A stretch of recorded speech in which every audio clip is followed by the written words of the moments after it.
ఇంటి పైన కాషాయ ధ్వజం పెట్టుకున్నందుకు నువ్వు సిలువ పెట్టుకున్నావా? అవునండి. ఎందుకు అలా?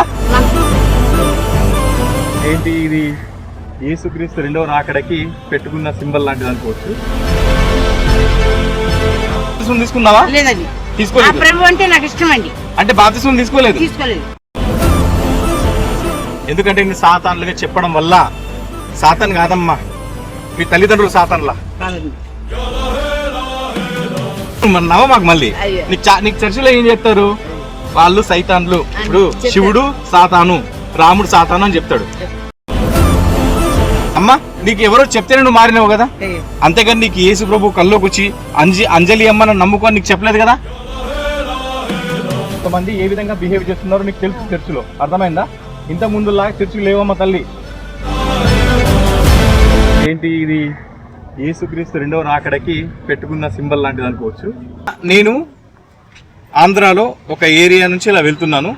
అమ్మ ఇది ఏ ఊరమ్మా? ఇది కైకలూరు. అంటే ఇది కైకలూరు అంటే కైకలూరులో ప్రజెంట్ ఇది మండలం కిందకి వస్తుందా? ఇది మండలం, ఒక సిటీ లాంటిది, ఒక చిన్న సిటీ లాంటిది. అలా వస్తున్నప్పుడు మీరు చూశారు కదా చిన్న చిన్న ఇల్లు, ఇవన్నీ కూడా పైన అన్ని కూడా ఏం చెప్పి పెట్టారు, ఇక్కడ కాషాయ ధ్వజాలు పెట్టుకున్నారు. ఒకే ఒక్క దగ్గర మీరు చూశారు కదా ఇందాక, ఒక్కరు మాత్రం యేసుకు సంబంధించింది పెట్టుకున్నారు. అయితే ఇక్కడ అమ్మ వాళ్ళు ఎంతమంది క్రైస్తవులు నాకు తెలియదు. అమ్మ మీరు ఎంతమంది క్రైస్తవులు నాకు తెలియదు, అలాగే ఎంతమంది హిందువులు నాకు తెలియదు. కానీ ఒకసారి హిందువులు ఎంతమందిలో ఒకసారి చేతులు లేపడ్డు. హిందువులు ఎంతమంది ఉన్నారు చేయి పైకి ఎత్తండి. అమ్మ హిందువే కదా? హిందువేనా తల్లి? అమ్మ నువ్వు తల్లి? అమ్మ మీరు ఒకరు క్రైస్తవులు కదా? అవునండి. ఇప్పుడు ఒకరు అందరూ వాళ్ళ ఇంటి పైన కాషాయ ధ్వజం పెట్టుకున్నందుకు నువ్వు సిలువ పెట్టుకున్నావా? అవునండి. ఎందుకు అలా? నాకు ఇష్టం అండి ఆయన అంటే. ఆయన అంటే ఇష్టం, కరెక్టే. ఇప్పుడు ఆయన అంటే నీకు ఎప్పుడు ఇష్టం ఉండాలి తెలుసా? వాళ్ళు ఎవరో పెట్టుకున్నారని నువ్వు పెట్టుకుంటే అది తప్పు కదా. ఇప్పుడు వాళ్ళు పెట్టుకోకముందు నువ్వు పెట్టుకోవాలి, అప్పుడు నీకు యేసు అంటే ఇష్టం అని నేను ఒప్పుకుంటా. అంతేగాని వీళ్ళు పెట్టుకున్నారని వాళ్ళకే ఉందా, వాళ్ళకే గుడిసె ఉందా అని నాకు లేదా అని నేను సిలువ పెట్టుకున్నావు అనుకో, అప్పుడు యేసు మీద నీకు ఇష్టంతో నువ్వు పెట్టుకున్నట్టు కాదు కదా. ఇప్పుడు వీళ్ళ మీద ద్వేషంతో నువ్వు పెట్టుకోకూడదు, అర్థమైందా? ఇప్పుడు వీళ్ళని మార్చాలి అని అంటే నిజంగా నీ యేసు ప్రేమ మార్చాలి, నువ్వు మార్చుకోవాలి. వీళ్ళ మీద ద్వేషంతో నువ్వు పెట్టుకుంటే ఇక్కడ ఇంకా నీకు దూరం అవుతున్నారు కదా వీళ్ళు. అంటే నీకు తెలియకుండానే మీ పాస్టర్ ఎవరో చెప్పుంటాడు, లేదంటే నీ పేరేంటమ్మా? నా పేరు అంజలి అండి. అమ్మా అంజలి అండి. అంజలి. క్రైస్తవురాలు కూడా నీ పేరు అంజలినేనా? క్రైస్తవ్యంలో కూడా బాప్తిస్మం తీసుకున్నావా? లేదండి. తీసుకోలేదు. ప్రభు అంటే నాకు ఇష్టం అండి. అంటే బాప్తిస్మం తీసుకోలేదు? తీసుకోలేదు. అంటే మరి పాస్టర్ ఇచ్చాడు నీకు కట్టుకోమని చెప్పి? ఏదో పిల్లలు తెస్తే కట్టుకున్నాను నేను. ఏ పిల్లలు తెచ్చిచ్చారు? క్రైస్తవులా? ఎవరు తెచ్చిచ్చారు, మీరు కట్టుకున్నారు. వాళ్ళు ఎందుకు ఇచ్చారు తెలుసా? నిజంగా వాళ్ళు యేసు మీద ప్రేమతో మీకు ఇవ్వలేదు, అర్థమైందా? వాళ్ళు కట్టుకున్నారు కాబట్టి మీరు కట్టుకోవాలని ఇచ్చారు, అంతే. అంతే, అర్థమైందా తల్లి? ఎప్పుడైనా మీరు గుర్తుపెట్టి ఉండమ్మా, మీ భర్తలు ఎవరైతే ఉన్నారో అంటే బయట పనికి వెళ్తుంటారు కదా, దాంతోపాటు మీరు కూడా ఎవరైతే హిందుత్వంగా ఉన్నారో మిమ్మల్ని నేను ఒకటి మెచ్చుకోవాలి ఈ విషయంలో. ఎందుకంటే చాలా మంది పెద్ద పెద్ద ఇల్లు అక్కడ కనిపిస్తున్నాయి నాకు, కానీ ఏ ఇల్లు మీద కూడా అలాంటి కాషాయ ధ్వజాలు కనిపించట్లేదు నాకు. మీరు పెట్టుకున్నది ఏంటో తెలుసా? భగవద్ధ్వజం, భగవంతుని యొక్క ధ్వజాన్ని మీరు పెట్టుకున్నారు. మీరు అనుకుంటొచ్చు, ఏమని అనుకుంటొచ్చు మీరు, అంటే మాకు ఇంకా భగవంతుడు మాకు ఇంకా ఇదే ఈ విధంగా ఉంచుతున్నాడా అని మీరు అనుకుంటొచ్చు. కానీ మీ మనసుకు తెలుసు మీరు ఏం చేస్తున్నారో, మీరు ఎలా ఉంటున్నారో మీకు తెలుసు కదా. కానీ మీకున్నంత ధైర్యం చాలా మంది డబ్బులు ఉన్న వాళ్ళకు కూడా లేదు. అలా పెట్టుకోవాలంటే, కాషాయ ధ్వజం పెట్టుకోవాలంటే ఇలాంటి కైకలూరు లాంటి ప్రజల మధ్యన, క్రైస్తవులు ఉండే వాళ్ళ మధ్యన రోడ్డు మీద వెళ్తూ ఉంటే ఆ ధ్వజాలు కనిపిస్తున్నాయి కదా. మా అబ్బాయి గారి అంటే ఇష్టం అండి. మీ అబ్బాయి గారికి అంటే ఇష్టం కదా. ఇష్టం అండి. సరే, నేను దానికన్నా ముందు ఇంకొక చిన్న విషయం చెప్పాలనుకుంటున్నాను. ఇల్లును చూసి ఇల్లాలను చూడమని చెప్పారు పెద్దలు. ఇప్పుడు ఏంటంటే ఇంటి పైన ధ్వజం ఉందా లేదా చూసుకోవాలి. ఇప్పుడు నిజంగా చెప్పాలంటే ఇంటి పైన ధ్వజం ఉంటేనే, కాషాయ ధ్వజం ఉంటేనే తర్వాత ఆ ఇంట్లో వాళ్ళు కూడా హైందవులు, దాంతోపాటు హిందూ ధర్మాన్ని ఆచరించే వాళ్ళని అర్థం. లేకపోతే ఏ మతం అయితే నాకేంటి. ఇప్పుడు ఈ అమ్మగారికి ఎవరో చెప్పారు, అమ్మ నీకు ఎవరో చెప్తేనే నువ్వు మారినావు కదా, అంతేగాని నీకు యేసు ప్రభు కల్లోకి వచ్చి అంజలి అమ్మ నమ్ముకొని నీకు చెప్పలేదు కదా. చెప్పాడా? చెప్పలేదండి. అంటే నీకు తెలియకుండానే ఎవరో చెప్తే మీ తాత ముత్తాతలు నీకు నువ్వు ఏ విధంగా పెళ్లి చేసుకున్నావు? హిందూ ధర్మంలోనే పెళ్లి చేసుకున్నావా, లేదంటే క్రైస్తవ ధర్మంలో పెళ్లి చేసుకున్నావా? హిందూ ధర్మంలో పెళ్లి చేసుకున్నావు కదా. గుళ్ళో చేసుకున్నావా, లేదంటే ఇంట్లో ఇంట్లోనే? అప్పుడు మీకు పంతులు గారు చెప్పి మీకు పెళ్లి చేశారు కదా అప్పట్లో, ఆ, అవునా? ఆ. మరి అదంతా ఎందుకు మర్చిపోయావు? ఎవరో వచ్చి చెప్పడం వల్ల. అర్థమైంది తల్లి? అయ్యా. కాబట్టి వీళ్ళందరూ కూడా అమ్మ మీ దేవుళ్ళని మీరు పూజించుకోండి. ఒకటి, మీ బతుకులు మారవు అని అనుకోకండి, ఖచ్చితంగా మారుతాయి. ఒకప్పుడు మన అంబేద్కర్ గారు కూడా చిన్న కులం నుంచే వచ్చాడు, అవునా?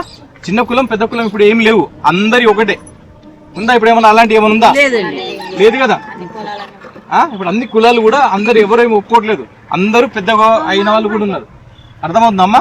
కాబట్టి అంబేద్కర్ గారిని మనం ఆదర్శంగా తీసుకొని మీ పిల్లల్ని బాగా చదివిపిస్తూ, అదే విధంగా హిందూ ధర్మంలో ఏముందో వాళ్ళకు తెలిపి, మన హిందూ ధర్మంలో ఏముంది, మన కన్న తల్లిదండ్రులని బాగా చూసుకోవాలి, గురువుని గౌరవించాలి, అంతే కదా. దాంతో పాటుగా వచ్చిన అతిథుల్ని మనము భగవంతుల్లాగా చూడాలి. ఇప్పుడు నా దృష్టిలో మీరు నాకు భగవంతుడు, మీరు నాకు దేవతలు, మీరందరూ నాకు ఎవరు? అది మన హిందూ ధర్మం. ఇప్పుడు అమ్మ ఉంది, అమ్మకు నేను అన్నాను అనుకో, అమ్మ ఇప్పుడు నేను విన్నాను, నేను జయ్యేసు అంట, అంతేనండి. నేను జయ్యేసు అంట ఉదాహరణకి, అయ్యా. నువ్వు జై శ్రీరామ్ అంటావా? ఆ, నేను నవ్వకు, నవ్వ మాకు మళ్ళీ. అయ్యా. నీకు చర్చిలో ఏం చెప్తారు? అయ్యా. వాళ్ళు సైతాన్లు. ఇప్పుడు చెప్తారు. శివుడు సాతాను, రాముడు సాతాను అని చెప్తాడు. అప్పుడు నీ మనసులో నీకు ఎప్పుడైనా ఓం నమః శివాయ నీకు అనాలనిపిస్తుంది? అప్పుడు లేదండి. అనిపించదు. ఎందుకు అనిపించదు? నీకు అక్కడ ఆల్రెడీ చెప్పాడు. కానీ హైందవ ధర్మం ఏం చెప్తుంది? నీ సాటి మనిషిలో దేవుని చూడు, కుక్కలో భైరవుని చూడు. భైరవ స్వామి అంటాం కదా మనం కుక్కని కూడా, అంతేనండి. కోతిలో కూడా ఆంజనేయ స్వామిని చూడు. అయ్యా. మనది ఏం చెప్తుంది? అంతా ఆత్మ ఒకటే అని చెప్తుంది. కానీ ఈ అమ్మ ఒక్కటే క్రైస్తవరాలు ఉంది, ఈ అమ్మకి ఓం నమః శివాయ అని అంటే మాత్రం మనసులో నుంచి రాదు. ఒకసారి అన్నమ్మ చూద్దాం, ఓం నమః శివాయ. అనలేనండి, తండ్రి ఏసయ్య అంటే అనమంటాను. ఎందుకంటో తెలుసా? అయ్యా. నీకు ఒకటి చెప్తాడు ఆయన, ఆ. మన దేవుడు రోషంగల దేవుడు, ఆ, నేను తప్ప ఇంకెవ్వడు దేవుడు కాదు, చేతి మొక్కకూడదు, చేతి మొక్కకూడదు, మొక్కకూడదు. అవునా? అవునండి. మీకు అర్థమైందమ్మా తల్లి? మనం రామనవమి చేసుకుంటాం, కృష్ణాష్టమి చేసుకుంటాం, దీపావళి చేసుకుంటాం, ఉగాది చేసుకుంటాం కదా. కానీ ఇక్కడ పాస్టర్ ఏం చెప్తున్నాడు? మనవాడు ఒక్కడే మొగాడు, ఇంకో మొగాడు లేడు ఇంకా ప్రపంచంలో, అని చెప్తారు. అంతే చెప్తారు కదా తల్లి. అందుకే నీ మనసులో నుంచి ఓం నమః శివాయ రావట్లేదు. ఇంకొకటి, నీ మనసులో నుంచి ఓం నమః శివాయ అని రావాలి అని అంటే నీకు పూర్వజన్మ సుకృతం ఉండాలి. ఇప్పుడు చూడండి, వీళ్ళందరూ నాతో పాటు అంటారు. అమ్మ మీరు నాతో పాటు చెప్పండి, హర హర మహాదేవ ఓం నమః శివాయ. చూసావా? నువ్వు వింటున్నావు, కానీ నీ నోట్లో నుంచి రమ్మంటే నీకు కొంచెము అడ్డం వస్తుంది. ఏమడ్డం వస్తుంది? పాస్టర్ మాటలు అడ్డం వస్తాయి. ఎందుకంటే నేను సాతాన్లుగా చెప్పడం వల్ల. సాతాన్ కాదమ్మా, మీ తల్లిదండ్రులు సాతాన్లా కాదండి. కాదా? కాదు. ఎందుకు? మనము మన తల్లిదండ్రులు చనిపోతే ఏం చేస్తారమ్మా? ఇంట్లో గోడకు పెట్టి బొట్టు పెట్టి దండేస్తారు, దండేసి దండం పెడతాం. వీళ్ళేం చేస్తారంటే ఆ ఇంట్లో ఒకవేళ చనిపోయిన వాళ్ళు ఉంటే తీసుకెళ్ళి కనీసం పిండం పెట్టరు, తీసుకొని బయట పడేయమని చెప్తారు. ఎందుకు? నేను తప్ప మళ్ళీ ఇంకా వేరే దేవుడు లేడు. నీ సొంత తల్లిదండ్రులకు కూడా నువ్వు సాగిలపడి మొక్కకూడదు.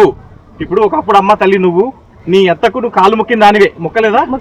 మొక్కావు కదా. ఒకవేళ నీకు కోడలు గనక క్రైస్తవురాలు వస్తే ఆవిడ నీ కాలు మొక్కుద్దా? క్రైస్తవు నేనేమన్నాను? క్రైస్తవురాలిగా వస్తే అని అన్నా. క్రైస్తవురాలి వస్తే మొక్కుతుందా? మొక్కదా? ఆమె ఉంటది. నేను నీ కాలు నేను ఎందుకు మొక్కుతానే? నాకు చెప్పింది కూడా నాకు పాస్టర్ చెప్పాడు. కాబట్టి నేను నీ కాళ్ళు మొక్కను అంటదండి. అర్థమైందా?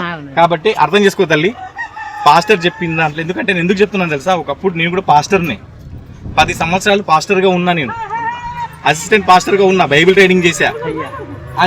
అది కాదని చెప్పి మళ్ళీ భగవద్గీత పట్టుకున్నా. అర్థమైందా?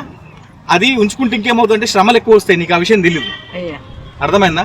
నేను చెప్పింది విను, నీకు అన్ని బాగా అవుతాయి. ఇప్పుడు అమ్మ నువ్వు కూడా చర్చికి వెళ్తావా? వెళ్ళట్లేదు కదా.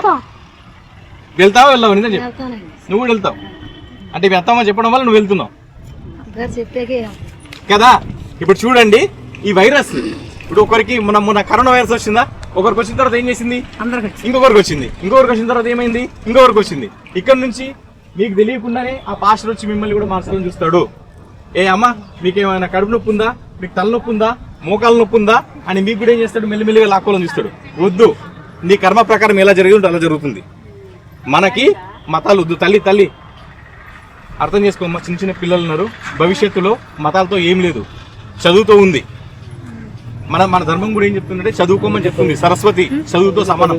అర్థమైందా? వెళ్ళమాకండి, నా మాట విని వెళ్ళకండి. వెళ్తారా చర్చికి? ఇంకా అమ్మ మీరు వెళ్ళొద్దు ఇచ్చాడండి. అమ్మ.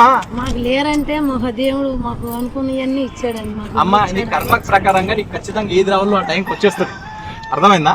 అంతేగాని ఇక్కడ నువ్వు మన దేవుళ్ళు నమ్ముకున్నంత మాత్రాన లేదంటే నమ్ముకోనంత మాత్రాన నీకు రాదు అని ఏం లేదు. నీకు ఆ సమయానికి ఏది ఎప్పుడు కలగాలో అప్పుడు నీకు అది కలుగుతుంది. అర్థమైందా? ఈ అమ్మకు చాలా పాజిటివ్నెస్ ఉంది. నేను చెప్పగలుగుతాను. అంటే పాజిటివ్నెస్ అంటే అమ్మలో చాలా లక్ష్మీ కళ ఉంది, నేను చెప్పగలుగుతాను. అర్థమైందా?